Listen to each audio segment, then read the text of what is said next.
नमस्कार, मैं वैष्णव। आप देखना शुरू कर चुके हैं प्राइम टीवी। वक्त हो चला है खबर दोपहर का। खबर दोपहर में सबसे पहली खबर एनडीए की। जी हां, आज एनडीए अपनी ताकत दिखाकर विपक्ष को बैकफुट पर ढकेलने का पूरा प्रयास करता दिखाई दे रहा है। पहले नायब सिंह सैनी का शपथ ग्रहण समारोह, फिर चंडीगढ़ में एनडीए की एकजुटता। तो वही दूसरी इस वक्त की बड़ी खबर जो इस वक्त बेहद चर्चा में है, जी हाँ, कि सलमान खान की सुपारी लेने वाला गिरफ्तार हो चुका है। सलमान खान की सुपारी लेने वाले विश्नोई गैंग के शार्प शूटर पानीपत के सुखा कलिया का गिरफ्तारी हो गई है।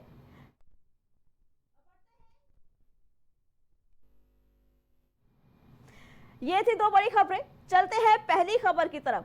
हरियाणा के आगामी मुख्यमंत्री नायब सिंह सैनी का शपथ ग्रहण समारोह आज होगा।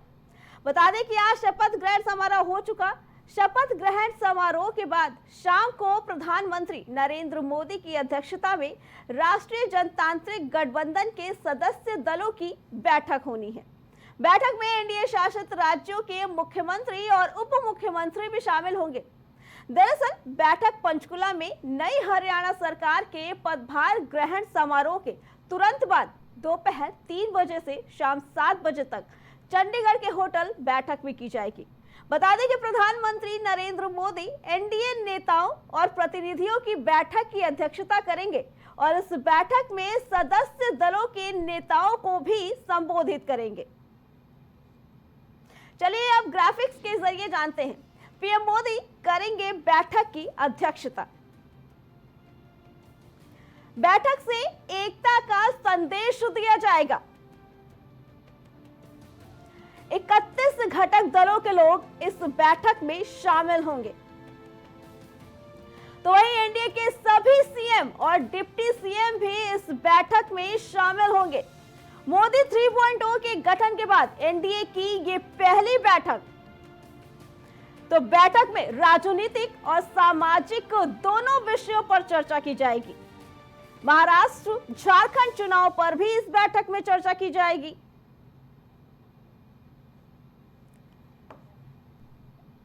अब चलते हैं हमारे संवाददाता अभिनव के पास। अभिनव, आज शपथ ग्रहण समारोह हुआ। नायब सिंह सैनी फिर से हरियाणा के मुख्यमंत्री बनाए गए। इसके बाद अब एनडीए की पहली बैठक होगी। क्या कहना है इसके बारे में और कितनी अहम है ये बैठक? बिल्कुल, देखिए अर्चना, एनडीए की बड़ी बैठक जो है वो आज होने जा रही है चंडीगढ़ में और आज हरियाणा सरकार का शपथ ग्रहण हो रहा है। नायब सिंह सैनी जो सीएम है वो दोबारा से हरियाणा के आज बन रहे हैं और इसी के साथ देखिए आज एनडीए जो है शक्ति प्रदर्शन करने जा रहा है। तमाम एनडीए के बड़े नेता आज एक साथ नजर आएंगे। खुद प्रधानमंत्री मोदी शपथ ग्रहण में शामिल हुए हैं। तो निश्चित रूप से ये देखिए विपक्ष को एक मैसेज देने की कोशिश एनडीए के सभी दल आज करते हुए नजर आएंगे, जिसमें देखिए तमाम जो बड़े नेता हैं एनडीए के वो आज एक साथ नजर आएंगे। यूपी उपचुनाव है, महाराष्ट्र और झारखंड में भी चुनाव होना है, तो उससे पहले ये एक बड़ा मैसेज एनडीए के तमाम सहयोगी दल और एनडीए जो है पूरा एकजुटता आज दिखाता हुआ नजर आएगा।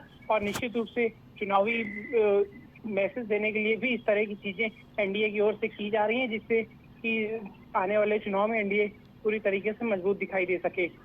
अभिनव, हरियाणा चुनाव में मिली जीत के बाद कहीं ना कहीं भाजपा और जो एनडीए है इसका मनोबल भी बढ़ा है। क्या लगता है कि आने वाले महाराष्ट्र और झारखंड के चुनाव को लेकर क्या रणनीति बनाई जाएगी?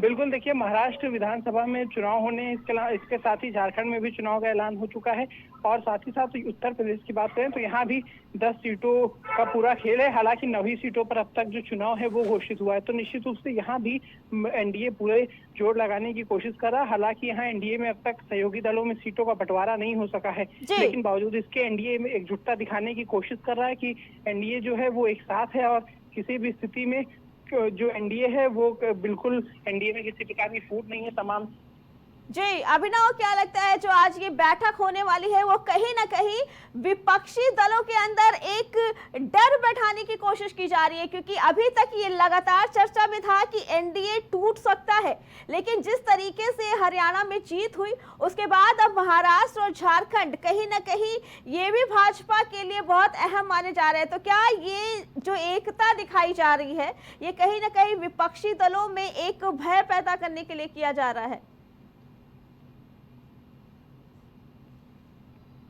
अभिनव, आपका आवाज आ रही है? बिल्कुल, देखिए एनडीए की एकजुटता से एक बड़ा मैसेज जाएगा विपक्ष को, और देखिए लगातार एक साथ एकजुटता से अपने जो तमाम समर्थक हैं, मतदाता हैं, उनको भी एक मैसेज देने की पार्टी कोशिश है वो करती हुई दिखाई देगी कि एनडीए में सब कुछ ठीक है। और उत्तर प्रदेश के लिहाज से भी एक बड़ी चीज है, क्योंकि यहाँ अब तक सीटों का बंटवारा नहीं हो सका है। निषाद पार्टी है, आरएलडी है, तमाम सहयोगी दल हैं, वो उपचुनाव में सीटें मांग रहे हैं, लेकिन उनको एक भी हद तक सीट जो है वो नहीं मिल पाई है, इसकी आधिकारिक घोषणा नहीं हुई। तो इस बीच एनडीए का शक्ति प्रदर्शन राजनीतिक गलियारों में यूपी चुनाव के लिहाज से, महाराष्ट्र और झारखंड चुनाव के लिहाज से बहुत महत्वपूर्ण है। और आज प्रधानमंत्री खुद भी इसमें मौजूद हैं कि तमाम बड़े नेता एनडीए के आज इसमें नजर आने वाले हैं चंडीगढ़ में। जी, अभिनव, हरियाणा चुनाव जीतना भाजपा के लिए बहुत मुश्किल था। क्या लगता है महाराष्ट्र और झारखंड में भाजपा को किस तरीके की परेशानी का सामना करना पड़ सकता है, क्योंकि वहां पे जो बाकी पार्टियां हैं वो तो मजबूत नजर आ रही हैं?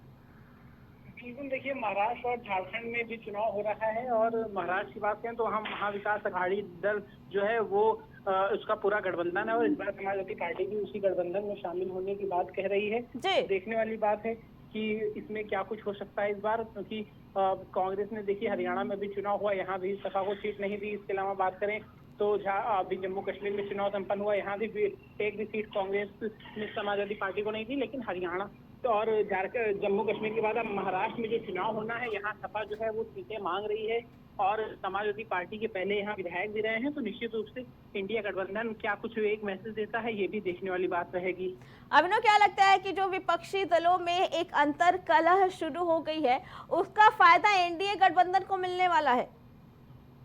बिल्कुल, देखिए ये जो भी गुटबाजी है ये तो चल ही रही है, और निश्चित रूप से इंडिया गठबंधन में कोई गुटबाजी है इससे इनकार नहीं किया जा सकता है। और देखने वाली बात है कि इसमें एनडीए कैसे इसको एक बड़ा मुद्दा बना सकता है। जी, अभिनव, एक और अहम बात जान समझने की है कि जिस तरीके से हरियाणा चुनाव के वक्त भाजपा ने सीएम योगी आदित्यनाथ को सबसे आगे कर रखा था प्रचार प्रसार के लिए, क्या लगता है कि महाराष्ट्र और झारखंड में किस तरीके की रणनीति अपनाएगी प्रचार के लिए? देखिए, बिल्कुल सीएम योगी एक बड़ा फैक्टर रहते हैं किसी भी चुनाव में प्रचार के लिए, और उसी तरह यहाँ भी तमाम जो चीजें हैं वो देखने को मिलती हैं। और सीएम योगी जो है इसमें भी महाराष्ट्र और झारखंड के साथ ही चुनाव प्रचार में एक साथ आ सकते हैं।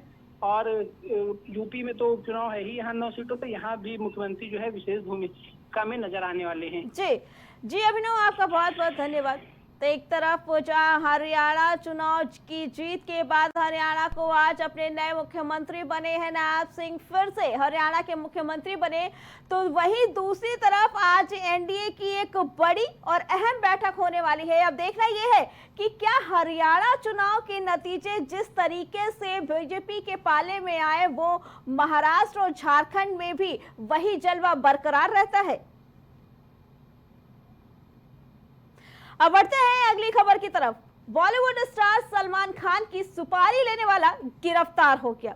हरियाणा और मुंबई पुलिस के साझा ऑपरेशन में उसे पकड़ा गया है।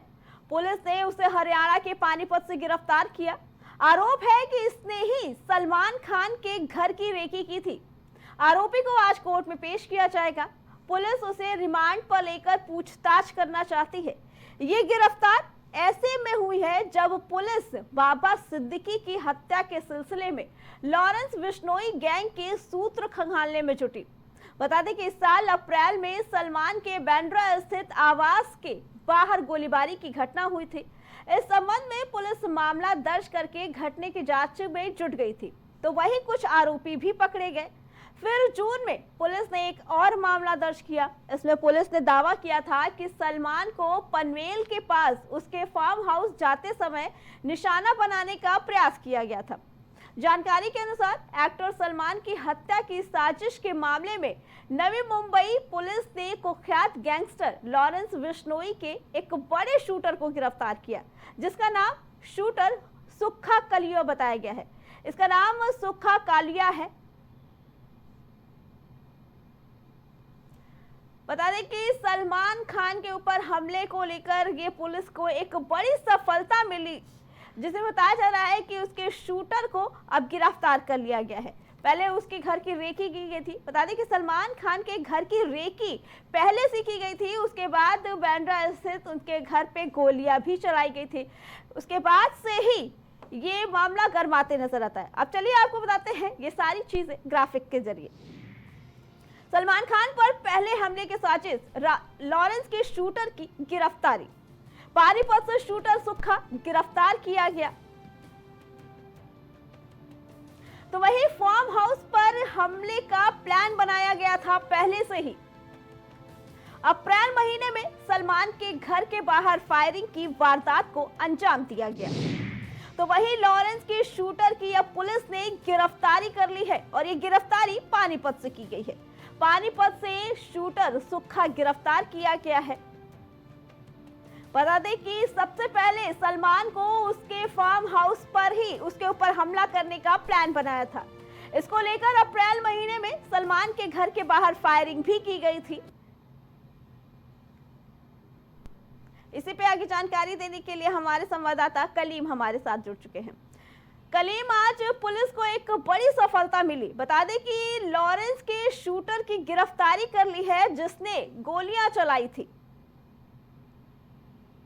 अर्चना जी, आपको पहले तो ये बताना चाहेंगे कि जिस तरीके से लॉरेंस की अगर बात किया, लॉरेंस बिश्नोई जो है वो पहले से पुलिस कस्टडी में है, वो जेल में बंद है। और इसके साथ अगर बात किया उसके शूटरों की, जिस तरीके से बाबा सिद्दीकी की जिस तरीके से शूट आउट में हत्या की गई थी, क्योंकि वहां पर जिस तरीके से वो जा रहे थे, एकाएक रेकी की गई थी, उसमें जो अन्य लोगों की गिरफ्तारी हुई थी। लेकिन लॉरेंस बिश्नोई के गैंग से जुड़ी हुई जो चीजें थी, उस मामले को लेकर के लगातार पुलिस जो अपनी जांच कर रही थी। जांच के दायरे में बात की जाए कि जो अन्य एक शूटर की बात की जाए वो गिरफ्तार किया गया है, यानी कि जिस तरीके से उसकी बात की जाए तो वो सलमान खान की सुपारी भी ले चुका है। यानी कि बात की जाए जिस तरीके से बिश्नोई की जो ग्रुप है, वो ग्रुप लगातार इन सभी मामलों को लेकर के, जिस तरीके से सलमान खान को इससे पहले धमकी दी गई थी और धमकी के बाद जो इस मामले में कार्रवाई चल रही थी, सुरक्षा बढ़ाई गई थी, लेकिन एकाएक बाबा सिद्दीकी की जिस तरीके से हत्या की गई, तो हत्या के बाद जो बात की जाए वहां पर जो पुलिस पुख्ता के इंतजामों की बात की या फिर जांचों की बात की जाए या फिर इस मामले में जो टीमें गठन थी, वो इस मामले में जिस तरीके से कार्रवाई कर रही थी। और इसी कार्रवाई के बीच अगर बात की जाए लॉरेंस बिश्नोई के एक बड़े शूटर की बात की जाए, सुक्खा कालुआ, यानी कि वो गिरफ्तार हुआ। वो इस मामले में पूरी तरीके से रेकी किया हुआ था और इस मामले की जो सुपारी की बात की उस पर पूरी तरीके से काम भी कर रहा था। लेकिन इसके साथ ही अन्य लोग हैं, यानी कि इसकी जिस तरीके मुठभेड़ के दौरान गिरफ्तारी हुई है, तो इसके साथ कितने अन्य लोग हैं, क्या पूरा मास्टर प्लान था इन लोगों का, उन सभी प्लानिंग के तहत ये पूरी अब जांच चल रही है। कलीम, क्या लगता है जो गिरफ्तारी हुई है उसके बाद अब पुलिस के हाथ कुछ अहम चीजें लगेंगी और सलमान के ऊपर जो खतरा मंडरा रहा है क्या वो कम होगा? देखिए, फिलहाल जिस तरीके से अगर खतरे की बात की जाए या फिर जिस तरीके से जांच की बात की जाए, दोनों ही अलग पहलू हैं। और जिस तरीके से सलमान की सुरक्षा की बात की जाए, वो सुरक्षा तो फिलहाल सुरक्षा के इंतजाम तो किए ही गए हैं, लेकिन इसके साथ अगर बात की जाए जो बाबा सिद्दीकी की अगर बात की जाए, तो बाबा सिद्दीकी की जिस तरीके से हत्या की गई थी, तो उनके बेटे की अगर बात की जाए तो बेटे की जो सुरक्षा है वो फिलहाल बढ़ा दी गई, क्योंकि बेटे की और बाबा सिद्दीकी की दोनों की हत्या की जो प्लानिंग थी वो फिलहाल पूरी प्लानिंग की गई थी और उसी के तहत ये सारी जो कार्रवाई है वो फिलहाल अभी देखी जा रही है और इसी कार्रवाई के बीच ये सफलता मिली हुई है। जी कलीम, लेकिन समझने वाली बात ये है कि जो ऑलरेडी पुलिस की गिरफ्त में है, जेल में है, वो जेल के अंदर बैठ के ऐसे कारनामे करवा रहा है कि खुलेआम बाबा सिद्दीकी की हत्या करवा देना और एक को खुलेआम धमकी देना। क्या नहीं लगता कि ये पुलिस प्रशासन की हार होती नजर आ रही है? देखिए, जिस तरीके से अगर बात किया जेल के अंदर से जो पूरा नेटवर्क चलाना, ये अपने आप में जो बड़ा सवाल तो खड़ा करता है। और इसी सवाल को प्राइम टीवी ने इससे पहले जब हत्या हुई थी तब लॉरेंस बिश्नोई ने जैसे ही इस शूटआउट की जिम्मेदारी ली थी, तो जिम्मेदारी लेने के बाद ये सवाल खड़ा किया था और सवाल के तहत जो बातचीत की जाए, अपने सवाल किए थे, उन सवालों में अभी फिलहाल किसी तरह का कोई जवाब नहीं मिल पाया। लेकिन हाँ, ये जरूर कहा जा रहा है कि इस मामले को लेकर के फिलहाल कहीं ना कहीं जो जांच की आग है, वो जांच की आग जो है जेल तक भी पहुंचेगी, जहां पर लॉरेंस बिश्नोई को रखा गया है। यानी कि अगर वो जेल के अंदर से बैठ करके जो अपना नेटवर्क चला रहा है, इसके साथ ही अगर बात की जाए जो उसका ट्विटर हैंडल की बात की या फिर सोशल अकाउंट की बात की जाए, उन सोशल अकाउंट कौन हैंडल कर रहा है, इन सभी मामलों को लेकर के फिलहाल जो है कार्रवाई है वो की जा रही है। जी जी कलीम, क्या लगता है, क्योंकि खुलेआम चुनौती दी जा रही है सीधे तौर पर पुलिस को, और कहीं ना कहीं ये पुलिस की नाकामी नजर आ रही है कि अगर खुलेआम बताया जा रहा है और ऐसे में वीआईपी लोगों का खून हो जा रहा है, वीआईपी लोगों को मारने की धमकी भी दी जा रही है, ऐसे में ये साफ पता चलता है कि कहां पे शासन प्रशासन की कमी नजर आ रही है। देखिए, मुंबई की अगर बात की जाए तो मुंबई को लेकर के फिलहाल साफ तौर से ये जरूर कहा जाएगा कि वहां पर जिस तरीके माफिया है, माफिया रंगदारी और इन सभी मामलों में साफ तौर से जाने जाते हैं। लेकिन अगर इस शूटआउट की बात किया तो इस शूटआउट को लेकर के कई सवाल भी खड़े हुए हैं, लेकिन सवाल उठने के साथ साथ अब जो लॉरेंस बिश्नोई का जो एक गैंग है, उस गैंग पर भी कहीं ना कहीं जो शिकंजा कसने की बात की जाए वो उसकी कवायद की जा रही है। लेकिन सवाल ये उठता है कि लॉरेंस बिश्नोई के पास जो एकाएक इतने एक शूटर है, उन शूटरों पर जो कार्रवाई की बात किया वो आखिर लगाम कब तक लगेगी, क्योंकि एनआईए ने जिस तरीके से कुछ लगभग 1 साल पहले जो छापेमारी की थी, उस छापेमारी में जो उसके शूटर थे उनके खिलाफ कार्रवाइयां की जा रही थी, लेकिन वो सभी उनकी गिरफ्त से दूर थे। अब सवाल ये उठता है कि आखिर जो अन्य शूटर है वो कब तक इसकी दंगल में आते हैं। जी जी कलीम, आपका बहुत बहुत धन्यवाद। तो एक तरफ जहां पुलिस को ये बड़ी कामयाबी मिली कि एक शार्प शूटर पुलिस की गिरफ्त में आया, वहीं कई सवाल भी खड़े होते नजर आते कि क्या कमी रह जाती है कि कोई खुलेआम धमकी देता है किसी को मारने की और मरवा भी देता है। ऐसे में शासन प्रशासन कहां कम रह जा रहा है कि क्यों नहीं ऐसी चीजों पे लगाम लगा पा रहा है। खबर दोपहर में फिलहाल इतना ही, बाकी खबरों के लिए देखते रहे प्राइम टीवी।